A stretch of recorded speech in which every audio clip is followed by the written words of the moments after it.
They help pay for stadiums, the arena, even arts programs. But tonight, the News 5 investigators discover a massive drop in the amount of cigarette taxes Cuyahoga County collects. In fact, millions of dollars less. And it comes as the governor proposes raising the tax on tobacco even more. Here's News 5 investigator Scott Knoll.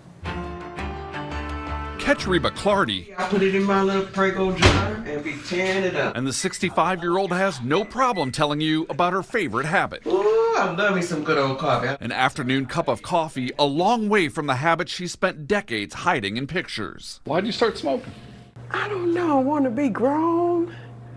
I want to be grown. She was barely a teenager when she started fishing cigarette butts out of a neighbor's ashtray. I couldn't wait till they left, and I would get one and light it and go in the bathroom, try to teach myself how to smoke till I finally got it. The beginning of a habit that lasted most of her life. I'm telling you, I could just hear my conscience and God telling me, you know what, you got to quit. So last fall, Clardy joined Cleveland's smoking cessation program. The next day, she snuffed out her habit. I just feel better. I could breathe. From a pack a day to cigarette-free. And she's not the only one kicking the habit. Between 2016 and 2023, records show Cuyahoga County saw cigarette tax collection drop more than 34%.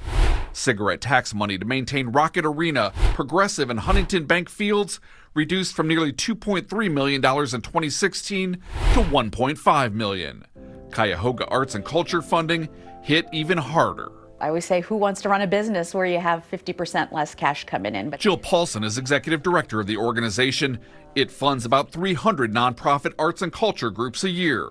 It's entirely funded by the county's cigarette taxes. it's definitely not an enviable situation compared to those who, have money in the stock market and kind of can see increases or have an increasing tax source, right? In 2016, arts and culture funding was nearly $15.2 million.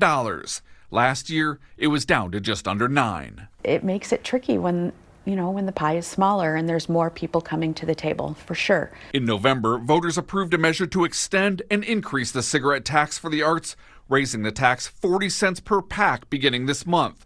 But Paulson admits it's likely a temporary funding fix. Honestly, to your point, it's a declining revenue source. Even though now we have an expanded tax, it will eventually, and probably quite soon, continue to go down. She's probably right, according to Jin Kim Mozaleski. She researches tobacco use at Case Western Reserve School of Medicine. Increasing the price of cigarettes through cigarette taxes is a very effective method to reduce the number of people who smoke overall. She says the county's drop in cigarette tax revenue follows a drop in smoking nationwide. Young people are not taking up smoking in the way that it was perceived as cool back in the day, so those peer norms have changed. And she says if people don't start smoking by age 25, they're not likely to start later.